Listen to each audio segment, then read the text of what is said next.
हिंदू धर्म के हिसाब से सतयुग, त्रेता युग, द्वापर ये तीनों युग बीत चुके हैं और कलयुग चल रहा है। और कलयुग का अंत बताया जाता है, जब कलयुग का अंत आएगा तब लोगों की हाइटें कम हो जाएंगी, उनकी एज ज्यादा नहीं होगी, वो भूख के लिए इस तरह तड़पेंगे लोग कि एक दूसरे को ही मार कर खाने लगेंगे। और उनके हिसाब से अभी ये कलयुग का बस स्टार्टिंग फेस है। कलयुग का अभी 10% भी हिस्सा भी अभी नहीं गुजरा है, अभी पूरा 90% कलयुग शेष है। कलयुग कब खत्म होगा, कब शुरू होगा ये मैं नहीं बता सकता, लेकिन एक चीज जरूर बता सकता हूँ कि 2047 से पहले हो सकता है इस धरती का विनाश हो जाए। अगर ऐसे ही लक्षण हमारे रहे तो, अगर ऐसे हम नेचर के साथ खिलवाड़ करते रहे, ऐसे ही प्रदूषण करते रहे, ऐसे ही पोल्यूशन करते रहे, नेचर को ना सोचकर अपनी जेबें भरते रहे, तो वो समय दूर नहीं जब हर एक इंसान रोटी के लिए मरेगा, कपड़े के लिए मरेगा, एक दूसरे को जान से मार कर अपना पेट भरेगा। और इसके लिए आपको 10, 15, 20 हजार सालों तक वेट करने की जरूरत नहीं, बस कुछ समय वेट कीजिए। आपके हमारे समाप्त होने से पहले हम इस धरती का विनाश जरूर देखेंगे। इस धरती कैसे बनी थी ये हम नहीं देख पाए, लोगों ने सोचना कैसे शुरू किया हम ये नहीं देख पाए,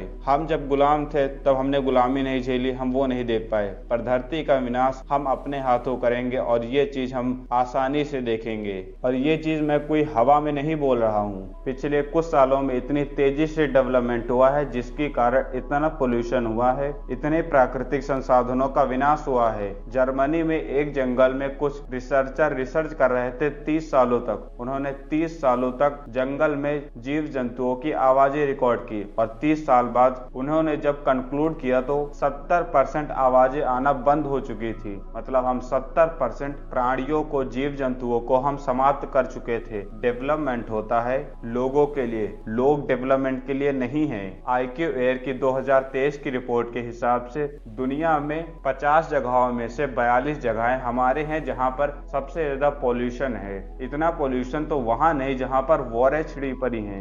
दुनिया की टॉप 40 कंपनियों मिला लीजिए आप, वो जितना कार्बन इमिट करती हैं वो पूरे कार्बन इमिटेड का 80% है। मतलब टॉप की कुछ कंपनियां मिलके 80% पूरा इमिट करती हैं और बाकी लोग मिलकर सिर्फ 20%। हर इंसान पैसा इसीलिए कमाता है कि वो अपनी लाइफ में जो चाहता है वो चीज वो एक हेल्दी जीवन जिए, लेकिन एक स्वस्थ जीवन जीने के लिए वो पूरे पर्यावरण को बर्बाद करके कुछ पैसे इकट्ठा करता है। उसके बाद उसी पर्यावरण की एब्सेंस की वजह से वो बीमार पड़ता है और फिर वही पैसे लगा के अपना इलाज करवाता है जो पैसे उसने इन्वायरमेंट को खत्म करके कमाए हो। आज इतना प्रदूषण है, अगर आप दिल्ली में रहते हैं और आप स्मोकिंग नहीं करते हैं फिर भी आप डेली के 2 सिगरेट जितना पोल्यूशन अपने अंदर कंज्यूम करते हैं। दिल्ली में आर्टिफिशियल लंग्स बनाकर रखे गए, देखने के लिए लंग्स कितने समय में खराब होंगे, जस्ट 24 आवर, 24 घंटे के अंदर वो पूरे लंग्स काले पड़ गए। और प्रदूषण को फैलाने में, इन्वायरमेंट को हार्म करने में सिर्फ कोई एक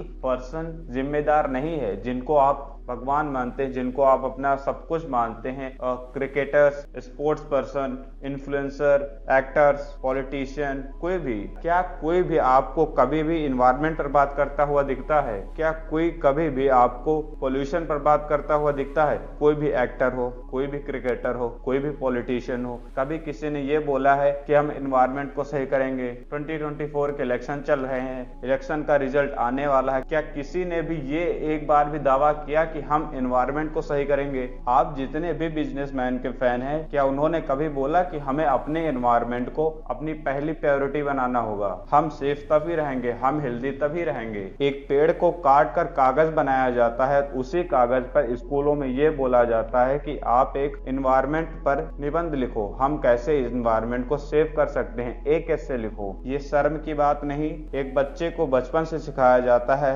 बड़े होकर ये बनना है, वो बनना है, ये कर लो, वो कर लो, पर उसको एक इंसान नहीं बनाया जा सकता। उसे ये नहीं सिखाया जा सकता कि एनवायरनमेंट हमारी सबसे पहली प्रायोरिटी होना चाहिए। मंदिरों में जाके भगवान को पूजते हैं, हर भगवान की एक कहानी सुनाई जाती है, ये भगवान इसलिए महान है, वो भगवान इसलिए महान है, पर कभी हमारे एनवायरनमेंट पर बात की कि हमारा एनवायरनमेंट असल में हमारा भगवान है। ऑक्सीजन हमको पेड़ों से मिलती है, धूप हमको सूरज देता है, रात में रोशनी चांद देता है, बारिश बादलों से होती है, पेड़ पौधे से हमको खाना खाना मिलता है। असल में भगवान ये है हमारे लिए, हमें इन्हें पूजना चाहिए। आप मंदिर जाइए, मस्जिद जाइए, चर्च जाइए, वो आपकी आस्था है, पर जो चीजें हमें असल लाइफ में अभी जीवित रखे हैं हमें उन्हें भी तो पूजना चाहिए। चलो ना पूजो कोई बात नहीं, उनकी हिफाजत तो करनी चाहिए। पेड़ हम लगा नहीं सकते अगर, तो पेड़ काट क्यों सकते हैं? हमारे डेवलपमेंट की वजह से, हमारे सिर्फ आगे बढ़ने की वजह से हम ग्रोथ हो जाए, हम ग्रो हो जाएं, सिर्फ इसी वजह से पता नहीं हमने कितनी प्रजातियों को विलुप्त कर दिया है। पर गाय हमारी माता है, हम सिर्फ गाय को पूजेंगे, ये किस तरह की बात हुई? हर जीव जंतु, इंसान, मनुष्य, हर जानवर भगवान का बनाया हुआ है। हर किसी का इस प्रकृति पर, इस ब्रह्मांड पर, इस यूनिवर्स पर बराबर का अधिकार है। हम इंसान हैं, हम सोच सकते हैं, इसका मतलब ये तो नहीं कि हम दूसरे के घर को उजाड़ दें। अगर हमें नौकरी नहीं मिलती है तो हम उस पर प्रोटेस्ट करते हैं, किसी चीज के प्राइस बढ़ जाते हैं तो उस पर प्रोटेस्ट करते हैं, और उन चीजों पर प्रोटेस्ट करके हम उन चीजों को मनवा भी लेते हैं। पर जब प्रकृति की बात आती है तो सिर्फ कुछ लोग आवाज उठाते हैं। क्या ये प्रकृति सिर्फ उन कुछ लोगों को ऑक्सीजन देती है, सिर्फ कुछ लोगों को सनलाइट देती है, कुछ लोगों को हवा देती है?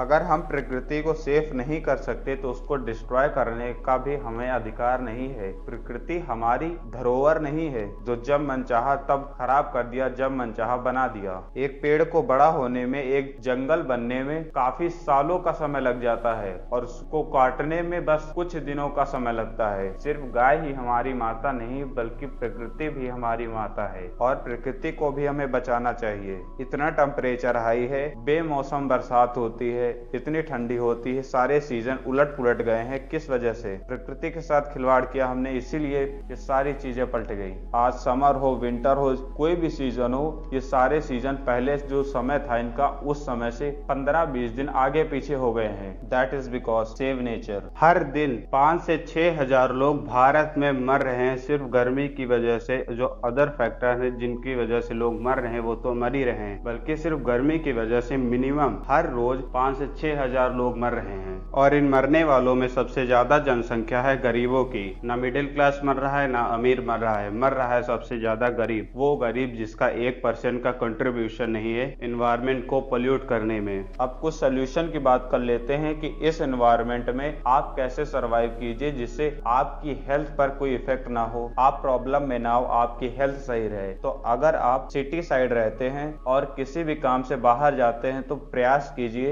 एक बेटर क्वालिटी का मास्क ले लीजिए और उसे लगाकर बाहर जाइए, या फिर अपनी हैंकी को अपने मुंह पर बांध लीजिए। जितना हो सके उतना पब्लिक ट्रांसपोर्ट का यूज कीजिए और नेचर को बचाइए। ये हमारा धर्म नहीं कर्तव्य है, और कर्तव्य हर इंसान को पूरा करना होता है। नेचर की वजह से हम लोग हैं, हम लोगों की वजह से नेचर नहीं है।